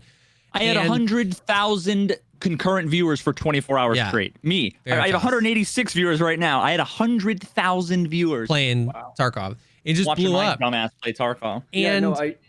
And because of that, like, and now it's so weird, because now it's not that the game has changed so much, but now the community's vision for it. Now everybody's like, well, I want it to be this and I want it to be that, and I don't want them to change this and I don't want them to change that. And luckily the developers so far have kind of been like, I don't care. Like, the whole point was, remember back when we were like, we're making the game we want to make, and that's good. But it was just an interesting case study on, like, it felt like everybody wanted to play the game that was different. And then when everybody arrived, the hive mind of everybody went, how can we make this the same? And it was like, well, that was the point. That was why you arrived here, because you were told it was different. You were told it was hard. You were told this was not for everybody. So it was just interesting. What you said about Death Stranding, where you're like, can't a game just be weird for the sake of being weird? And it was like, it just reminded me of this like weird explosion of popularity that happened in Tarkov, and it just felt like it didn't make sense to me. It was like, you all came here because this was supposed to be weird. And if you don't like it, that's fine. Just go play something else, but don't try to make it what everything else is. I don't know. That's a weird mirroring of like YouTube and kind of like a microcosm of YouTube and like your channel or a channel like mine, where it's like, if I had 10 million subscribers and I put my video like that I put out now, it would, I don't know how it would be received, right? It's like one of those things where it's like, it's a niche thing that the people, it's a smaller number of people that will be like, this is the greatest shit ever, and it's like life-changing, rather than have 10 million people say, lol, that was awesome, give a thumbs up, and then never thinking about it ever again, and just click on something else. You know what I mean? Yep. And I get that. Even I'm a bit of a hypocrite on the like wanting games to not do everything. I mean, my freaking guilty pleasure game that I'm so excited for is Star Citizen, and that's the most we want to do everything game that's ever existed of all time. So I get it. You know what I mean? It's just it's all weird. The idea of a game where I can go all across the universe and do whatever I want. Yeah. Like that's the fucking dream. It's the and dream. It has like insane production quality. But that's why it keeps like happening, is because like that idea is fantastic. And then like you sit down to play something like the closest thing to that we can currently manage. Yep. Because it's not a technology issue. It's a manpower. It's an organizational issue. It's how do you have, you know, but whenever you sit down to play, or whenever I sit down to play something like that, like Elite Dangerous, I guess is probably the closest. Yeah, for sure. No Man's Sky, I haven't played that, but you know, and like you play it and it's like, it's all right, you know. Yeah. I gravitate towards like when I click on Doom Eternal, it's because I want to fucking shoot some shit. You know? Yeah, you have a very specific. Because I want to explore. It's a game has to have like one like thing it's pushing, some feeling, you know. And I think that's why I'm realistic about Star Citizen, but also long-term optimistic, because I think what gives them what makes them stand the chance. Like, I don't think Star Citizen will be released 1.0 10 years from now. I think it'll still be in beta. It's been, you know what I mean? It's been in development for 10 years. Like, it's been 10 years since their Kickstarter. Like, it's an alpha 3.13 right now. It's an alpha game that's been in development for 10 years. That's why I'm weirdly optimistic about it, because like what happened with Cyberpunk, people completely separate from the guys coding the police AI who were like, yeah, dude, they're going to like chase you down and do all this. A completely separate person from that made the decision December 12th. That's when that game's going to come out. And then that had to meet in the middle where they're like, well, that means we have to cut this. You know what I mean? And they're like, well, we can push it back 1 month. And it's like, that's not enough time. That conversation doesn't seem to really be happening in Star Citizen because it's like 97% crowdfunded. And Chris Roberts is like, the game's done when it's done. Sorry. You know, that's it. If such a game, it like the go everywhere, do everything, and it's like polished and like it's actually, you know, it's super shallow like the police in Cyberpunk. If it's possible, it would be that. Exactly. You know? Because they exist. Because investors are going to be like, all right, people are excited. Fucking pushed out the door. 100%. And that's why I think it's like I'm realistic about it. When people see me play it, because I'll play it from time to time, they're like, should I get into this game? I'm always like, probably not. Watch it for a long time before you buy it so you can see the bugs. I don't think it's going to be out in the next 5 to 7 years. I'm real with them about it, but I just like keeping my eye on it because something about me goes, if anyone's going to be able to do it, it's a guy who's relentlessly kind of a perfectionist and a guy not beholden to anybody, right? Like he's not beholden to investors or shareholders. So it's like, I'm not saying they're gonna do it. I'm not gonna give him a fucking cent yeah. until the game is out. Yeah. But every year or so I'll Google Star Citizen, you know.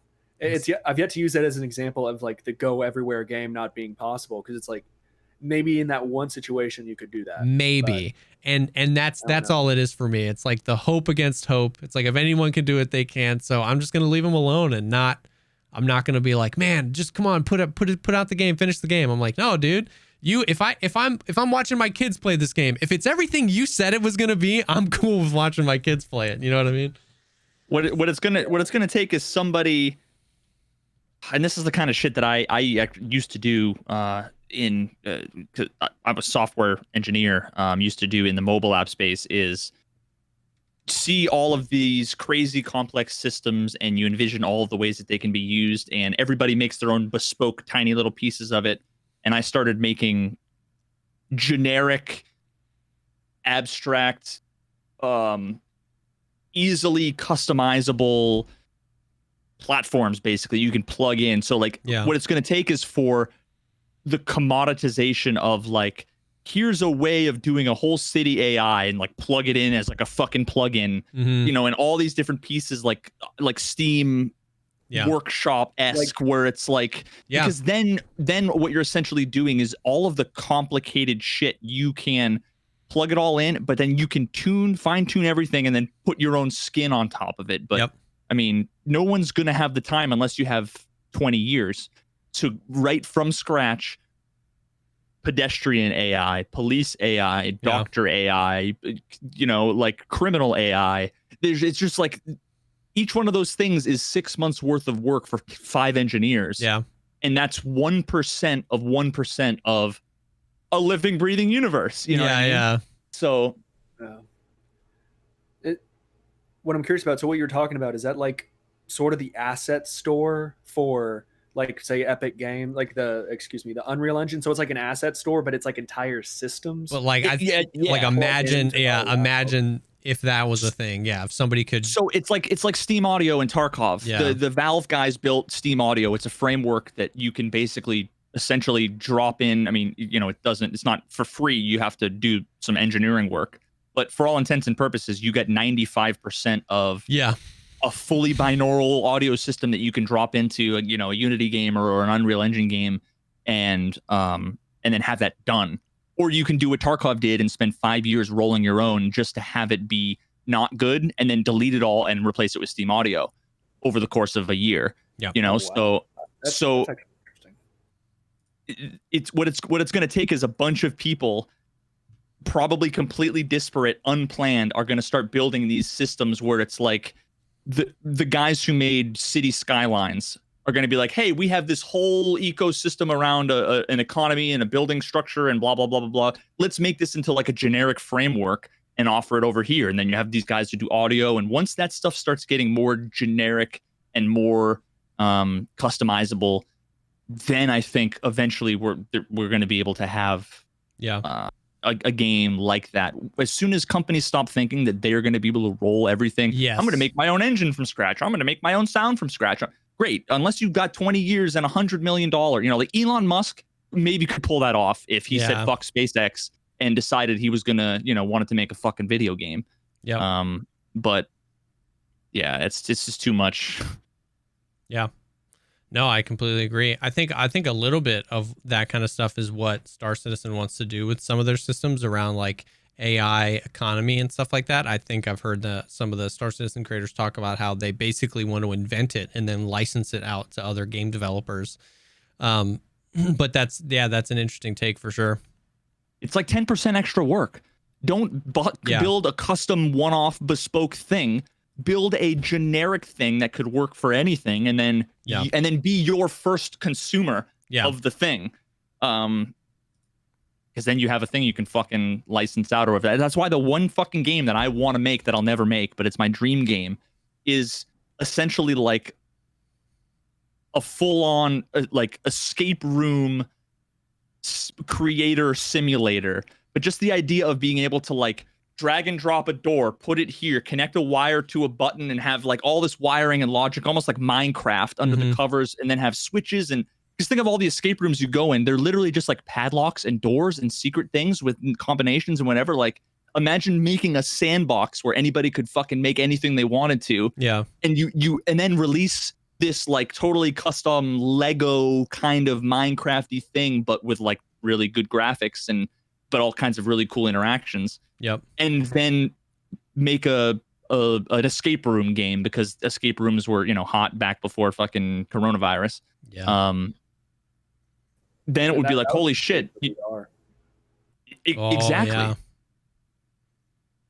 Yeah. But then the big idea that I had with that was like, make it so that, and I could fucking talk about this all day, but I won't bore you guys with it.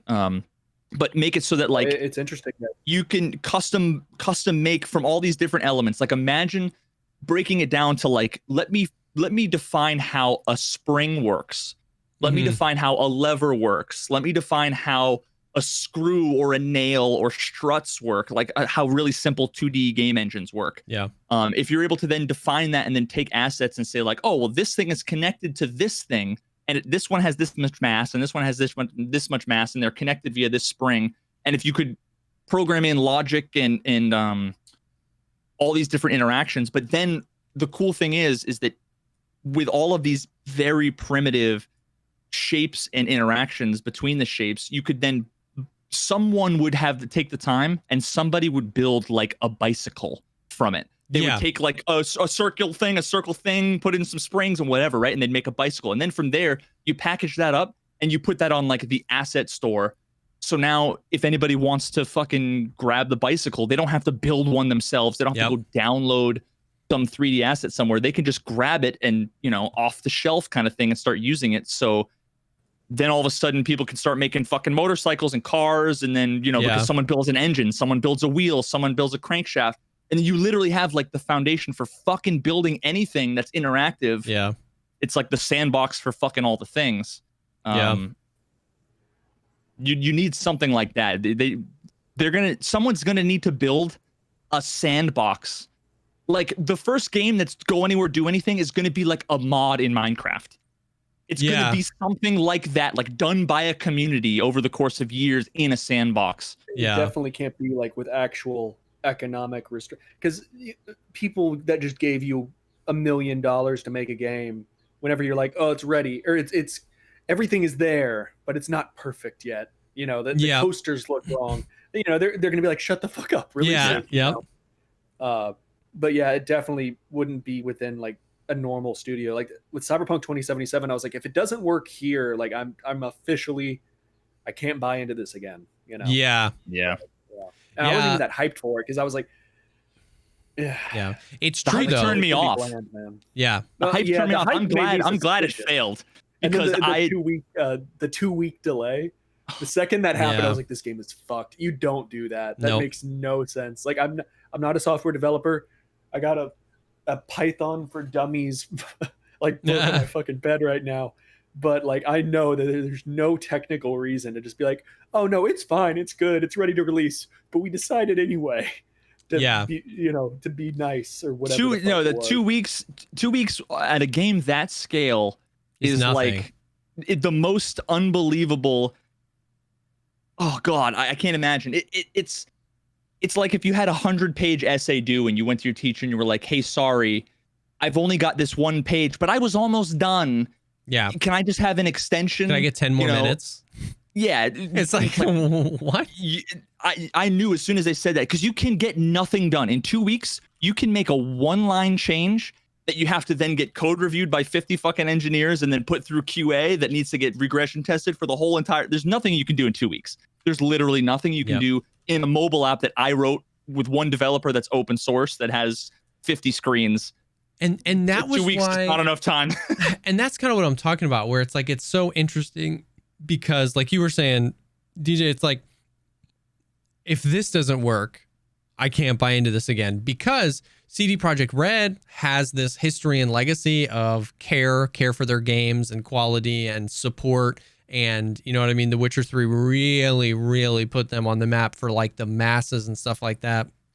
And so there was this trust, you know, they talked about really early on in development, you know, no microtransactions and this, and it's going to be this. And you're like, oh man, if anybody can do it, they can do it. And then what didn't turn me off wasn't like the community hype around the game. It was the marketing hype around the game. It was that when you look back, when you see how colossal of a failure it was, like at launch for, you know, a lot of the players, the console players and stuff like that. And then you look at the previous 12 months of marketing, it's like, that's such a breach of trust to me. Like you guys went harder than I've ever seen a game go. It was every Twitch ad, it was every YouTube ad, it was every banner on every site, it was on Instagram, it was on TikTok. It was just like they went so hard, and that was like the marketing. It that turned me off. And then the fact that they were so unprepared, it was just such a weird thing. So that it just, once again, I go back to Star Citizen. It was like I feel so bad. Because, man, holy cow, do you remember the very first teaser for Cyberpunk 2077, that real slow-mo thing with the girl, like, out on the road, and she had the mantis blades? That came out, like, 7 years ago or something like that. It was forever ago. And it just made me feel so bad for the people that have been freaking in their office, in their cubicle, coding that game, starting from that point, to get pushed to release it, and then it, you know, it got No Man's Skied, where it was just like you gotta know how many levels suck. how many layers of abstraction there are between the guy who knows the code inside out and knows the status of the product, to the guy who is the manager of the team there's already so many different layers of understanding that are so fucking different that then they have to then talk to their boss, who then ends up in a meeting with marketing and, you know, the 9 other teams. They're so far from like what happens when you press the fucking R button and how does this exact feature work and feel. And it's just, they're two different things. They're completely different entities with they're not even 2 heads on the same body. They're 2 separate bodies in 2 different buildings running around doing their own thing. And, you know, the marketing people are like, how's it looking over there? Good. Okay, great. Yeah, we're going to be ready to release in 2 weeks. And then I was always the engineer back in the robotics company I worked at. I was always the one that was like, I would always be eavesdropping on conversations, and I would stand up and be like, we can't do that. Like, no. I'd always have to be the one that was like, and my boss was always like, shut the fuck up. I'm like, I am not fucking signing up for failure. Yeah. I will not be someone who fucking fails at something that I'm delivering. I can deliver this, and this. And I say that to my boss's boss's boss. I can do this. And if we do anything more than that, you're not going to get it. Or 2 out of the 3 of these things are going to be fucking broken and or not working. And if you're okay with that, fine. But don't think you're going to get all 3 of them in this time, because it ain't going to happen. Yeah. And I was some favorite, and I was some people's fucking least favorite for that. The worst part, I'm sorry. The worst part is when your boss is like you can watch your boss or your boss's boss talk to your boss, and you're literally watching like the pain you're about to experience, because your boss's boss is like, so y'all can do this by X time, and your boss is like, oh yeah. It's like, you know your boss. Yeah. You that is absolutely fucking not going to get done by that time. Yep. And it's just not within the realm of possibility, you know.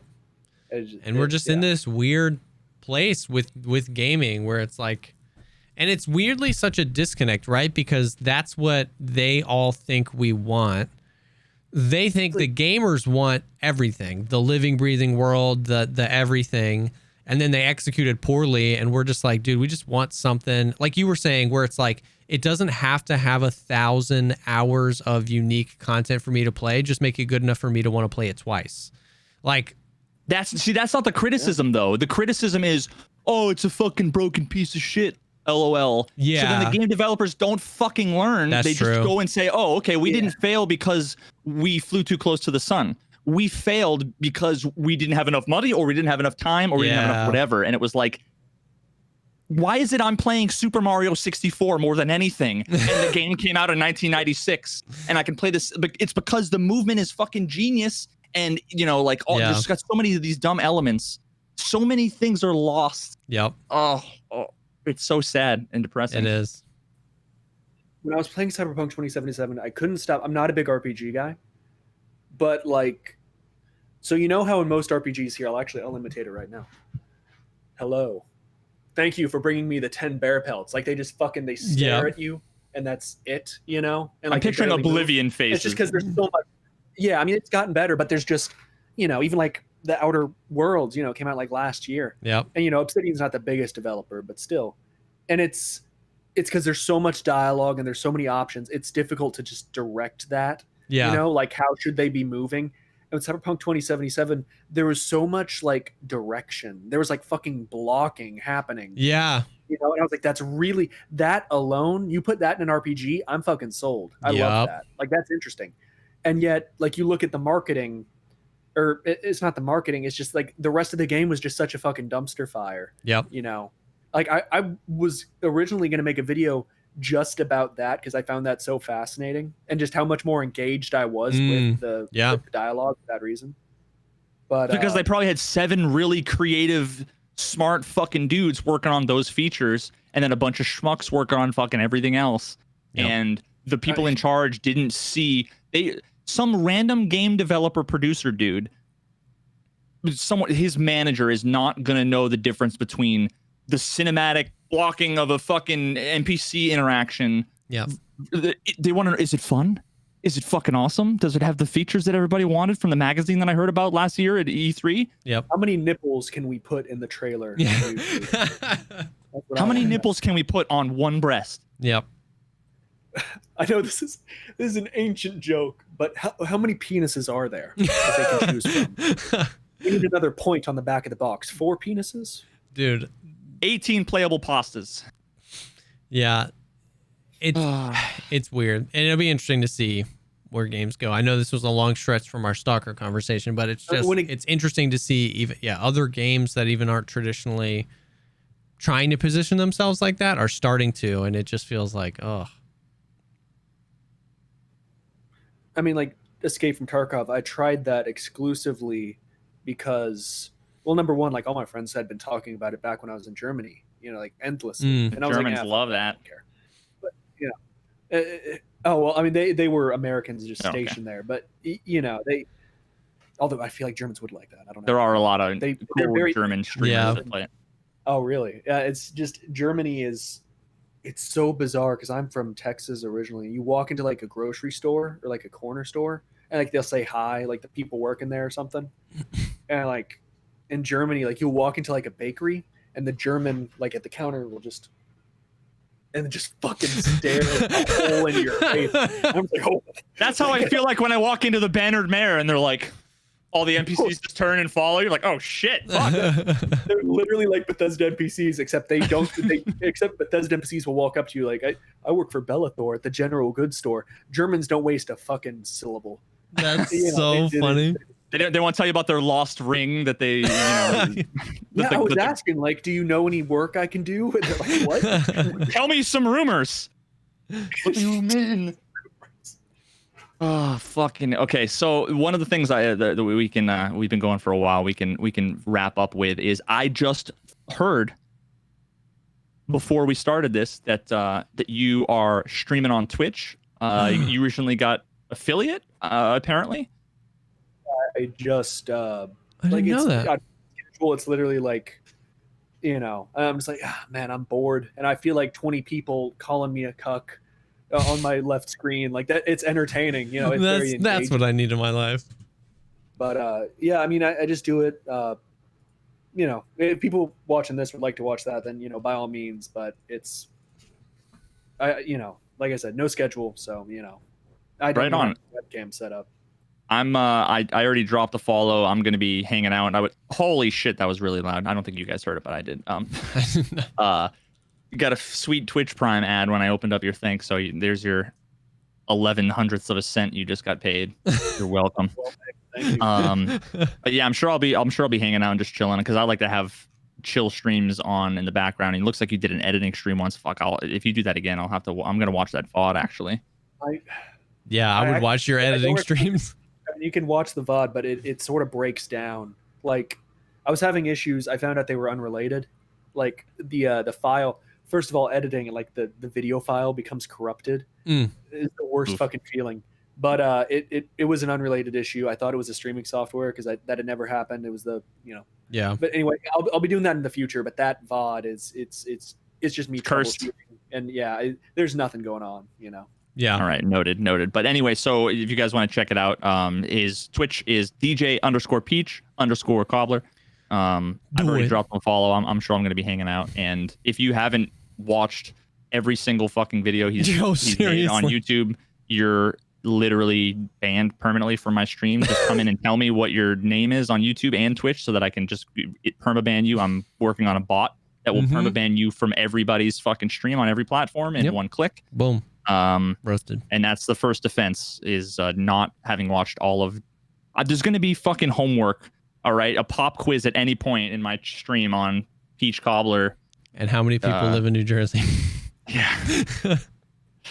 But dude, thanks for coming. Thanks for coming on, man. Yeah, seriously. Awesome. Thank you for taking the time. It was genuinely something where we found your content. It wasn't just like we need to talk to this guy because he's blowing up on YouTube. It was like we both just genuinely were like, dude, this content is good. It's original. It feels like everything that you say it is, which is like you care about it, right? Like you weren't just like trying to, you know, Fortnite dances and big red arrows in your thumbnail. Like you were just making something that you had feelings about, and it was cool. The way I put it to Veritas last time, it was like, what's cool about your videos is that I feel like the algorithm didn't teach you something, you taught the algorithm something. Like that's what I feel like you blew up is like, because like your content, like the algorithm was like, yo, wow, people are watching this. And it was just cool to see that where it felt like you were just doing your thing. and YouTube was like, people are liking this. So yeah, I gotta say too, on that note, if the algorithm tomorrow, God forbid, flips around and you are back to 60,000 views on every video and nothing ever blows up further than whatever, just know that if I am 1/60,000th of any of those views, it's so much more of a fucking enjoyable 20-30 minutes of my time than almost everything else out there. As long as you're enjoying it, keep fucking making it, because it's good. It's worth the total value that you're like contributing to humanity is worth more with 50,000 views times one DJ. Okay, views times DJ Peach Cobbler is greater than 1 million views times not DJ Peach Cobbler. That makes sense, right? You guys get? Yeah, no, I see what you're saying. Like a cobbler view it's worth 2. It's worth at least 2. A little more. Well, a cobbler view is worth 2. There's something there. But yeah, I mean, I'm pretty sure what started all this was I messaged Veritas on Twitter, right? I'm pretty sure I initiated the or you tweeted about me. I saw you. Oh yeah.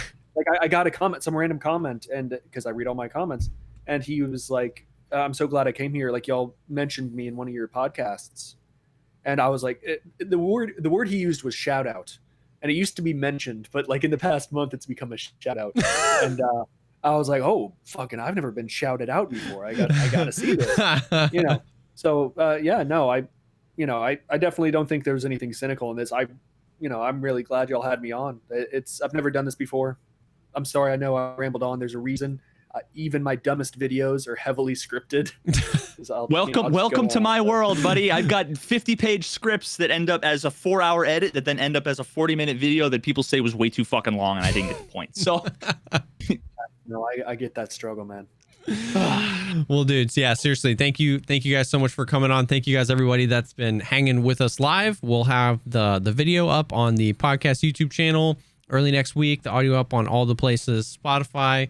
It's a weekly show, so we'll be here next week. Please, we're gonna have all of for people that weren't here live, we'll have all of DJ Peach Cobbler's, Twitch, Twitter, YouTube, all that stuff in the description. Please go check them out. Any of the videos are just bangers.